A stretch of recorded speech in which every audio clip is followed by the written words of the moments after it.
Petra vo gret an tout an traoze, Léonie, goude. Petra vo gret goude. Un diskouezadek Ya. e barzh ar vediawek ar gevraz. Waouh. Hag e vegret kalstrao e brezhoneg gant ar vediawek, pe pa? Gant ar skol, ya, an gret tout Me ma unan, ya. ten e resket nan. Gant ar skol, ya, me pas en dal, ya. Neket a war lar e trimiziad e vo digemeret a brezhoneg erien da levravet vit kojeal kaout ur ban e kafe. Se neket a war. Rede pedi unan pe kaout un tem rede krenti an afer a rok, quoi. Du a gwen a plas de len, yar zur. Men a brezhoneg neus tapet dilans war an dachenze kers a ranvejaou. Deude a ben ur bob ma mestra da emban leverioù en yez. A trao bob seurt ave kat bremañ, vel ma ve gwelet ba mediaouigou zo. Me pe se plas a zo wet ar brezhoneg en ene just war. Penons rei ron d'an dut da ampresti a de len oberenou in brezhoneg. A pelaou wet al lerioù, pe se plas e wet an yez dreamant. Setu program 13 minut in Breiz.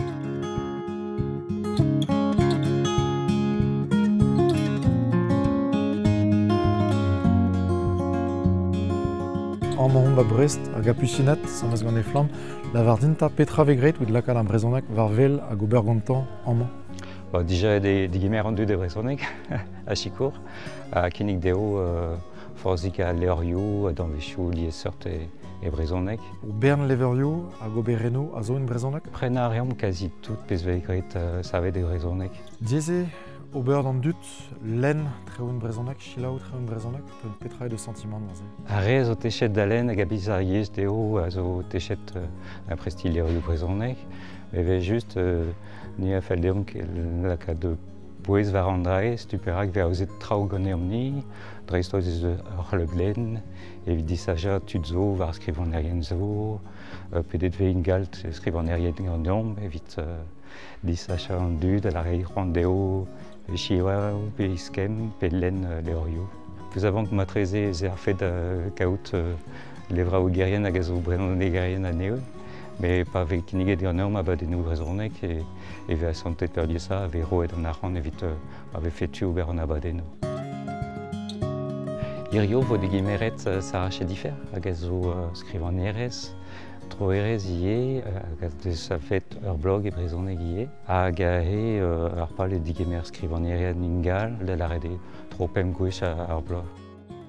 Gant an abadenn hag a zo a li pousserien gerioù, a oa an bet dibabet gant tud ar strolat, pa oa bet savet gant tud ar mamba Brest o unan, hag o deus goulennet pezans digemeret da levraouek, pa klote al ler gant an danvez, ni a oa plijet kenan digemer aneo ie. Rei ron d'an dut len. Ya kaout plejadur da len, da eskem, da c'hoari gant ar gerioù, setu.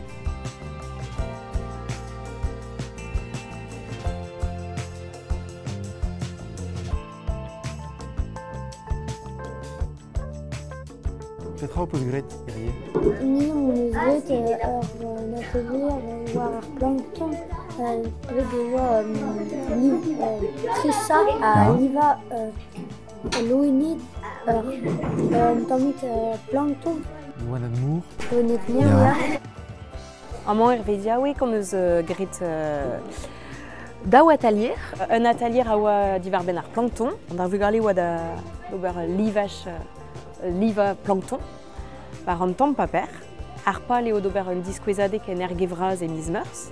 Hag ur stroladal, neus chilaouet kontadennoù e brezhoneg gant Pierre. Me meus kavet de denez just a war degemer an diou-glasad da sambles, ar gelenerien o de choazet meska, se zo rak trez a red a blav e skol. Met diviz ebet meska an diou-glasad evit ober traoù a sambles a rog ma yelo ar vugale d'ar skolaj, quoi. Un atelier zo begret in brezhoneg pen da ben amañ, pe kaset peus ne in brezhoneg a taou. Yo. Aliz vegret traoù e brezhoneg just war. An pa vez digemeret klasoù diouiezek e klaskan kojeal e brezhoneg, yo. E pouez eus eo evidon diskouez traoù mez eus ar skol en brezhoneg. Ar pal e oa kaout plijadur en ar ober en drabennak en brezhoneg, met kaout plijadur un tammig a gostez ar programmoù skol, quoi. hag boda ar vugale hag avant de denusiek. Lakad ar vugale da welet ez eus bugaleal o teski a yez memes mod. Dost hag ez o budget hag ur youl politik ar evit kas an treoze war o. A vechou neket ato un affaire budget na youl. Un affaire youl eus pers ar vrezhonek eren. Raktrez Evelini irio. Also pouezez me sanjden peger ar pal eo diskouez d'ar vugale e c'hall ar kaout plijadur semblez en ur implij ar brezhonek a kaout un disor un dra fetis fin quoi. Da la rede livadur a vo d'ar fin ar raktrez a vo roet d'ar skol ar fin. Mais de CRL Beza, un destin, skrivet da skouer, un neil raktrez a zo a roedat da Mediaouegou Kemper marrement, gant ar skolidi. Chekouret evezon gant chakez wan mouton, skrivaner skrivet meur a leor vid a redeud hag evit ar vugale. Laket on eus an eo da skriva un destin ur tem ar mour. Ar fin, e vo ul levrig un dra fetis d'ar skol a jidi a da liseidi.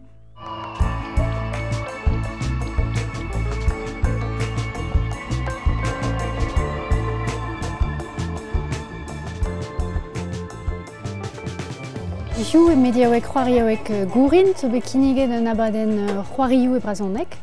C'hoari lerf e ar resis. Un abadenn kenozet gant diouiez gourin. Pe zo bet kiniget e c'hoarioù ez a ber, anvet gant an ol. Pe c'hoarioù e galek a zasel e brezhoneg neuze. Pe c'hoarioù diouiezek, setu da ver c'hoariet assemblez. Meur a bal zo, lak ar brezhoneg da komzet just war a klevet en l'ar publik, zo ur pal, da genta. Pave familioù giz hioù e lakad an dut an ol rumajou da c'hoari assemblez, sive. Lakad keren ar vugale, zo ar skolioù diouezek ar jeu, ive, a dre ar c'hoari un doare mat, ben a fin. Hag ober treo disanvel dre ar brezhoneg, nek lennadennou pet an an skrivan, me ober treo neve un tamm. Ya, traoù du dius, ive, peogwir vid bugale zo, bon, e ar brezhoneg yez ar skol, neuze ae amman ere an traoù pli just, traoù du dius, ya. Ken a bouezal ve fe norvediaouek c'hoariaouek pur l'er publik, hag l'er ur servij publik ouzpen, zo digor d'an ol, dre natur. Hag ive digoust an abadennou, digoust e c'hoari war l'er, a lenn war l'er ive. Ja, a se zo euloden deus da labourdite ben a fin. Ya. Ben a fin ober enterrer seve naturel vegret neuze, setu un dalc'hat c'hoarioù pe lerioù brezhoneg zo amman. Bon, ret e kasant dut warzu an teulioù-se pe ar contrôle diskouez an teulioù-se d'an dut, quoi. Setu-se ma micher.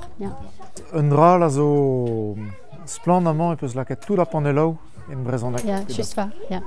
An dra ze zo a bouez a evit talvoudeka a brezhoneg? Ya, vel just, ya, a bouez oa lakad ar brezhoneg warvel, se zo loden eus pez a reom evit ar brezhoneg ive, lakad ar brezhoneg warvel. Panellerez zo diouiezek amman, pe ve fe panelou moger, pe panelou istribil, pe liketennou deus an stagerennou, da skouer, ya.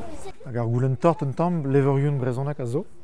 Ya. Dost hag ve emprestet a leverioù ze, pe ne vinket tammet. Yo, emprestet vein, PVF gant an dut, PVF gant ar skolioù. Emzo deus tu ar skolioù, memestra. Le vraouegou ve ar skolioù ive, mais bon, an manzo ar ben trao setu ar skolioù a zeu da glokad men a fin o dalrati gant on trao d'omli, quoi. Ouzpen an arrouez a leverioù brezhoneg. Ninket a ze wit ober brau et ken. Gant poan a gamzer a ben peptra et teuer. Ya zur ne striz e chom a plas on miez ba Mediaouegou. Na pet kwech ne ket bez karzet a leverioù en brezhoneg war zigare ne oa ket denebet o remprestine herve kon. A bakaouan e gwasa an treo. Don beval.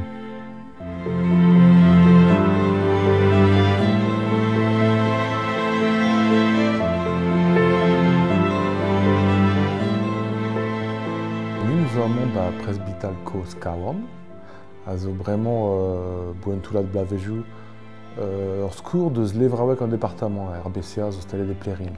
Mais ar skourman zo gwestet pen da benn ar brezhoneg. Da la rede, amañ ve kavet, tout pez ve embornet de brezhoneg, fet leurioù, pladennoù arc'hant, DVDoù, koumanontet da tout ar c'helaouennoù ie, setu, tout ve kavet amañ. Pal kentan a levraouegman, da kentan e skignan.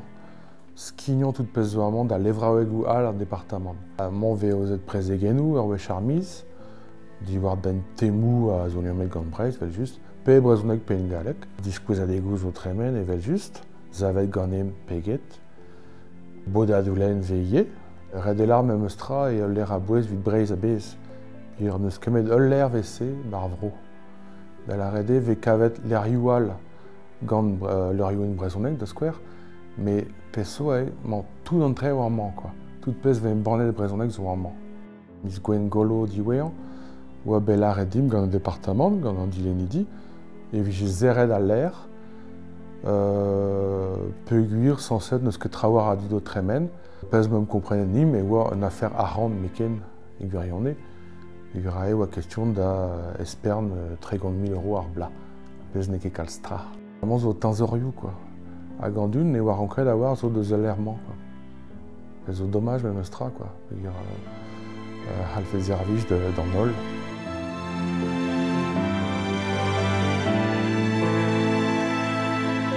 A mediaouegou a zo kreiz ar vuez foran hag ar sevenadur, ie lod an a bouez deus buez a vreton neut hag a rei a wank da genta tout gant-se e poezus bras e vije tout di flas don miez en enne.